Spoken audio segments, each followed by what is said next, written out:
So hey guys, welcome back to a new video on RS play super. अपने पिछले video में मैंने बोला था कि ड्रैगन सुन रहा है, ड्रैगन सब कुछ सुन रहा है और उसने क्या क्या सुना इस पर आप यकीन नहीं करोगे। ड्रैगन को पता चल चुका है कि ईमू कौन है। ड्रैगन को ये भी पता चल चुका है कि आखिर वर्ल्ड गवर्नमेंट में कांड क्या हो रहा है। और हमें तो यही पता चला कि भाई आखिर शैंक्स का बाप कौन है। तो भाई चैप्टर तो बहुत गांड फाड़ हो गई, लेकिन शायद हर बार की तरह मेरी ये वीडियो लेट है। मैंने कम्युनिटी पोस्ट में बताया था कि गाइस लास्ट डेज चल रहे कॉलेज के, सो वीडियो शायद लेट हो जाएगी। एंड फाइनली आज मेरा लास्ट ही डे है। मैं लिटरली रिकॉर्डिंग करने के बाद कपड़े पैक करके फाइनली झांसी पूरी तरह से छोड़ दूंगा। सो कॉलेज के 4 साल बहुत ही भयंकर रहे, लेकिन शायद अब एक नई जर्नी में अपनी नाव लेके निकलनी है। भाई मेरी नाव रुकेगी या नहीं इसका तो नहीं पता, बट ये वीडियो नहीं रुकने वाली। सो रिंकू भाई फटाफट इंट्रो लगा दो।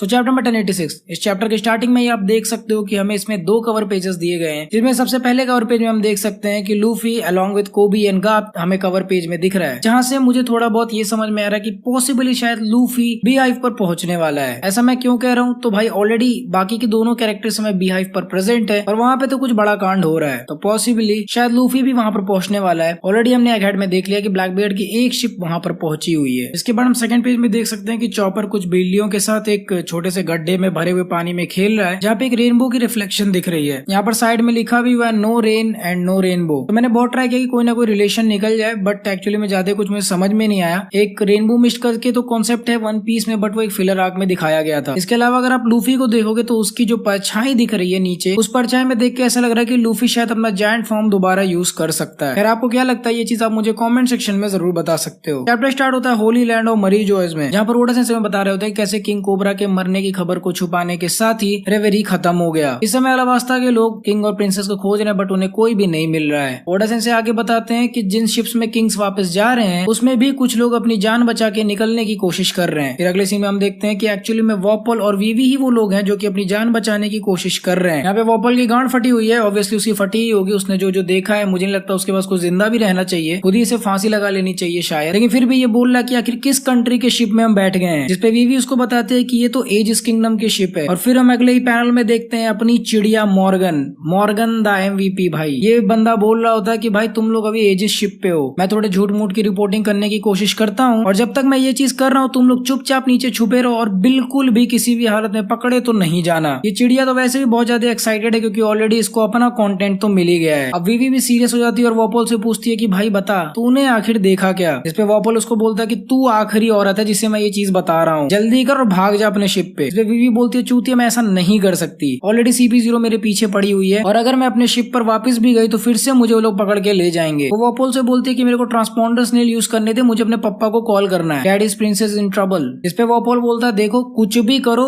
पर ये काम तो बिल्कुल मत करना। उसके बाद सीन शिफ्ट होता है और हम देखते हैं कि CP0 के मेंबर्स इस समय साबो को खोज रहे हैं और बोनी इस समय टाजाइन किंगडम के शिप पे छुप कर जा रही है। यहाँ पर साबो भी अपनी अधमरी हालत में लुलुशिया के शिप में घुस गया है। साबो यहाँ पर बोलता है कि किसी भी तरह से मैं लुलुशिया पहुंच जाऊं, उसके बाद तो मैं अपनी फटी हुई एरियाज को तो सिल ही लूंगा। उसके बाद असली सीन स्टार्ट होता है, back to holy land of Mary Joyce. ये सीन उस टाइम का है जब अभी कोबरा की डेथ को न्यूज़पेपर में नहीं छापा गया था। तो यहाँ पर गोरो से इस समय साबो के बारे में ही डिस्कस कर रहे थे। यहाँ पर गोरो से बोल रहे होते हैं कि साबो भी वही बंदा है जिसके साथ सेम घटना होने वाली है। यहाँ पर गोरो से बोल रहे होते हैं कि साबो भी वही बंदा है जिसकी किस्मत में या तो जीना या तो मरना लिखा हुआ है। वो यहाँ तक ये भी बोलते हैं कि शायद और कोई ऐसा इंसान एग्जिस्ट नहीं करता जिसकी जिंदगी में इतने सारे डीज हैं। और भाई बात बिल्कुल सही है। Portgas D Ace, Monkey D Luffy, Monkey D Dragon और अभी नेफेटारी डी कोबरा। यहाँ पर सैटर्न बोलता है कि एक काम करते हैं, एगहेड का मैटर आज ही खत्म करते हैं। कि तभी उनका ट्रांसपोंडर स्नेल बजता है पुरु पुरु पुरु पुरु पुरु, और जैसे ये फोन उठाते हैं उधर से आवाज आती है ईमू सामा की। ईमू उनसे बोलता है कि मदर फ्लेम वेगाफंग का हथियार तुरंत ले आओ, आज ही हम उसको यूज करने वाले हैं। इस पे गोरो से बोलते हैं हाँ हमें उसे जरूर से टेस्ट कर लेना चाहिए और चेक कर लेना चाहिए कि क्या वो सच में काम करता भी है या नहीं, और अगर ये काम करता है तो ही हम इसको एगहेड आइलैंड पर यूज करेंगे। इधर गोरो से बोल रहे थे कि इसको किसी जंगल या फिर सी में टेस्ट कर लो। तभी उधर से ईमू चिल्लाता है कि लुलुशिया किंगडम उसे ही आज खत्म करना है। जिसपे हमारा मुच्छड़ गोरो से बोलता है कि नहीं वहाँ पे बहुत सारे लोग हैं, और ईमू उसके मुंह पे सीधा बोलता है कि मेरे को फर्क नहीं पड़ता। और सारे के सारे गोरो से तुरंत एकदम स्ट्रेट सब के सब उसकी बात मान लेते हैं। कहते हैं समझ गए हम, वैसे भी दुनिया बनाने वाले के हिसाब से चलती है। फिर भी अपना जुपिटर वाला गोरो से पूछता है कि भाई आखिर लुलुशिया क्यों? तो ईमू उसको बोलता है कि सबसे पास वही है। और फिर हमें अगले ही पैनल में रिवील होता है सारे के सारे गोरो से और उनके नाम। यहाँ पर जो अभी एगहेड आइलैंड पर जा रहा है उसको तो आप ऑलरेडी जानते हो। फिर जो लंबी लंबी मूछे और दाढ़ी वाला है उसका नाम सेंट मार्कस मार्स है और इस बंदे को मिलिट्री गॉड ऑफ इन्वायरमेंट बोला जाता है। उसके बाद अगला बंदा है मिलिट्री गॉड ऑफ लॉ जिसका नाम है सेंट टॉपमैन वॉल्क्यूरी। तो ये वो लंबे लंबे और बड़े बड़े मूछ वाला है, सिर्फ जिसकी दाढ़ी नहीं है, टकला सा है और इसको एसोसिएट किया जाता है मरकरी से। इसके बाद जो अपना गांधी जैसा दिखने वाला गोरो से है जिसको एक्चुअली में लोग सबसे ज्यादा पावरफुल समझ रहे थे क्योंकि ये शायद एक्चुअली में एक समुराई भी है। तो ये basically military God of finance है और इस बंदे का नाम है सेंट इथन बैरन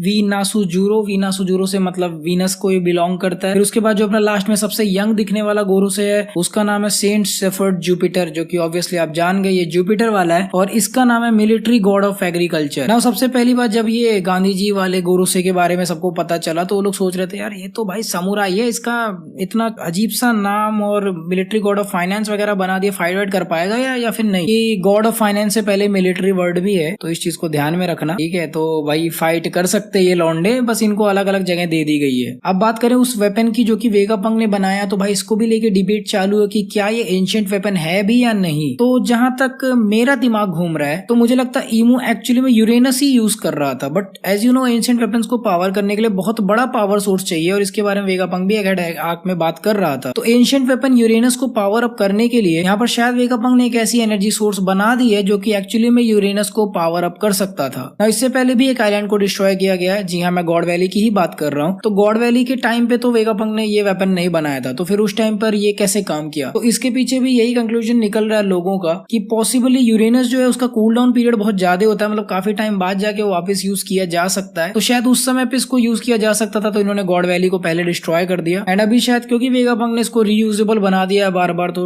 अभी ये लोग शायद अलग अलग आइलैंड को भी डिस्ट्रॉय कर सकते हैं। और इसीलिए यहाँ पर गोरोसे ने बोला कि पहले टेस्ट कर लेते हैं, नहीं तो क्या पता ठुस्सी बम जैसा निकला और हम एगेड आइलैंड पर फोड़ने गए फिर हमारा एंशिएंट वेपन भी हमसे दूर हो जाएगा। इसके अलावा ईमू लास्ट में ये भी बोलता है कि उसको वीवी चाहिए। अब उसको वीवी को बीवी बनाना या फिर कुछ और करना है ये तो शायद नहीं पता, या फिर मुझे पता है। एक्चुअली मैं शायद वीवी को ये इसलिए बुलाना चाह रहा है क्योंकि हो सकता हो वीवी के पास उस चीज का एक्सेस हो जो कि लिली छोड़ के गई है अलाबास्ता किंगडम में। तो हो सकता है वीवी कुछ ऐसा अनलॉक कर सकती है जो कि प्रॉब्लमेटिक हो सकता है ईमू के लिए फ्यूचर में। इसके बाद हमें कुछ सेराफिम्स भी देखने को मिलते हैं, जैसे डोफ्लामिंगो का भी एक सेराफिम है, गेकोमोरिया का भी एक एग्जिस्ट करता है एंड अपेरेंटली क्रोकोडाइल का भी एक है विद सेम स्कार। तो इन सभी के भी सेराफिम सब एग्जिस्ट करते हैं। अब इनके पास डेविल फ्रूट कौन से हैं ये थोड़ा सा इंटरेस्टिंग होगा देखना, लेकिन अगर वेगापंक ने इन तीनों के भी डेविल फ्रूट्स रिक्रिएट कर लिए तो भाई बहुत बड़ी बात हो जाएगी क्योंकि ये भी कुछ स्ट्रॉन्गेस्ट डेविल फ्रूट्स में आते हैं। इसके बाद नेक्स्ट सीन हमारा स्टार्ट होता है जहां पर ड्रैगन सब कुछ सुन रहा है और साबो उसको सब कुछ बता रहा है। यहाँ पर साबो उसको बताता है कि जैसे मैं लुलुशिया किंगडम पर पहुंचा मैंने देखा कि किंग और प्रिंसेस को सारे के सारे सिटीजन्स पकड़ कर वहां पर कैद कर रहे हैं और क्योंकि हमने उनकी हेल्प की थी तो इसलिए उन्होंने हमें बहुत अच्छे से वेलकम किया। और उस समय मैंने पहली बार कोबरा का न्यूज वहां पर देखा और मुझे पता चला कि मुझे किस तरह से खूनी बना दिया गया है। मुझे हीरो की तरह तो ट्रीटमेंट मिला लेकिन मैं चीख कर सबको सच बताना चाहता था, लेकिन फिर भी मैं अपने शब्द घोट गया सिर्फ इसीलिए क्योंकि लोगों के अंदर रेवोल्यूशनरी आर्मी को लेके मोटिवेशन आ रहा था। लुलुशिया किंगडम में काफी सारे लोग थे जो कि हमारे साथ जुड़ना चाहते थे। मुझे वहाँ पर कोई भी जैमिंग ट्रांसपोंडर स्नेल नहीं मिल रहा था तो इसीलिए मैंने आप लोग को वहाँ से फोन नहीं किया। लेकिन जैसे मैं लुलुशिया किंगडम से बाहर निकला मैंने ऐसा सेटअप बिठाया कि मैंने लुलुशिया को एज वीपीएन यूज करके आपको कॉल किया, लेकिन फिर भी गवर्नमेंट ने हमें पकड़ लिया और वीपीएन के होने की वजह से हम बच गए। और तभी इवानकोव उससे पूछता है उसी टाइम पर ये हुआ था ना, लुलुशिया किंगडम ठीक उसी समय खत्म हुआ। इस पे साओ बोलता है हाँ, हमारे शिप पर भी लोग बहुत पैनिक कर रहे थे और काफी सारे सिटीजन्स थे जो कि अपना घर छोड़ के हमारे साथ आ रहे थे। उन सभी ने अपनी आंखों के सामने अपने आइलैंड को खत्म होते हुए देखा। इस पे ड्रैगन बोलता कि आखिर वहाँ पर हुआ क्या था। तो साबो उसको बताता कि हमारे ऊपर एक बहुत बड़ा सा काला बादल आ गया था और फिर अगले ही पल सब कुछ गायब। और पीछे के हम बैकग्राउंड में देख सकते हैं कि एक्चुअली में लोग शायद धूल जैसे भी बन जा रहे हैं उस वेपन की वजह से। और इतना बड़ा काला बादल सुन के तो इवन ड्रैगन की भी फट जाती है। साबो उसको बताता कि मैं इस बादल को अच्छे से एक्सप्लेन नहीं कर सकता, पता नहीं ये कोई जिंदा चीज थी या फिर कोई नेचुरल चीज, लेकिन कुछ तो बहुत ही भयंकर काला सा था उन बादलों के ऊपर। इवानकोव उससे आगे बोलता कि तूने किसी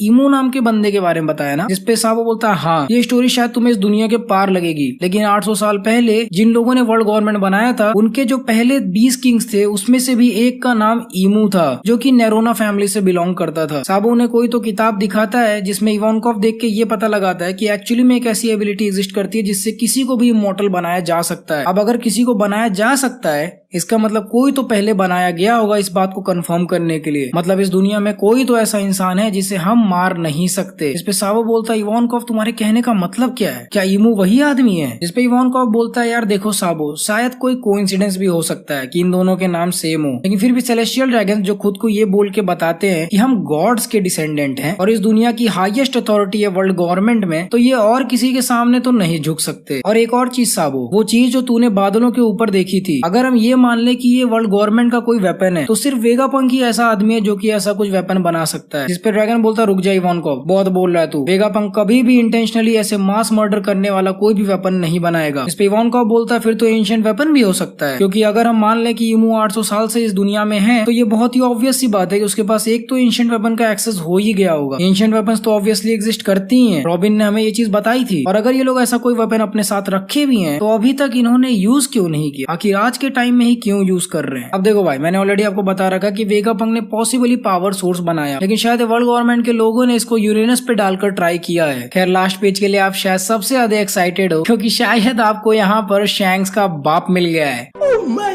God!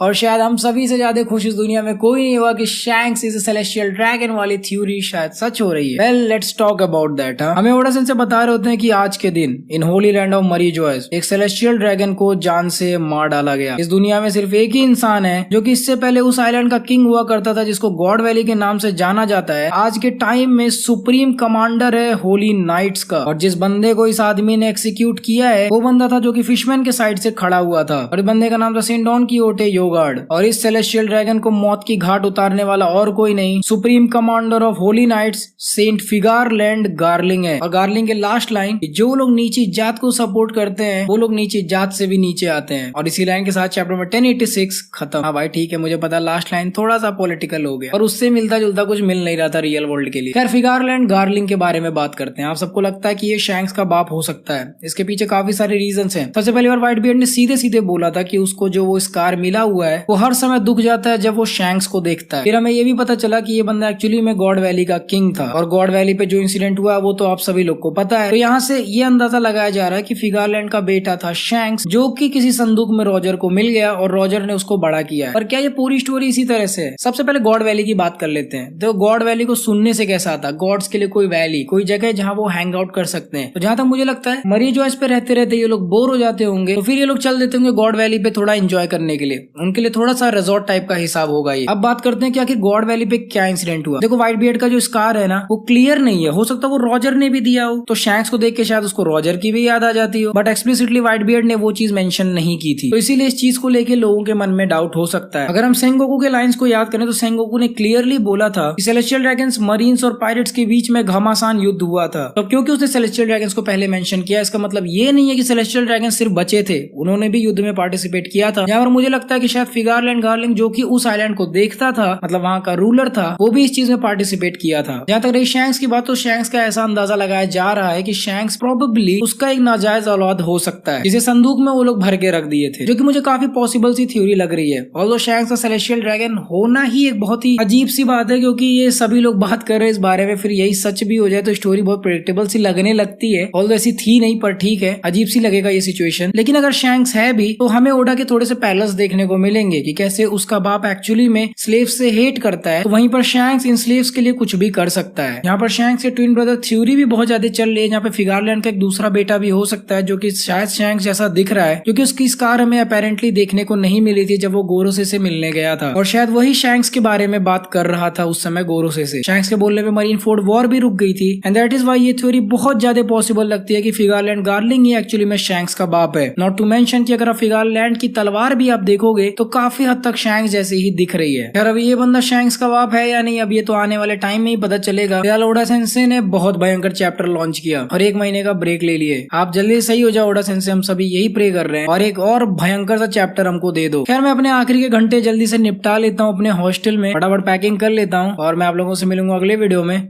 शायद may be in Pune. And till the next video, play on.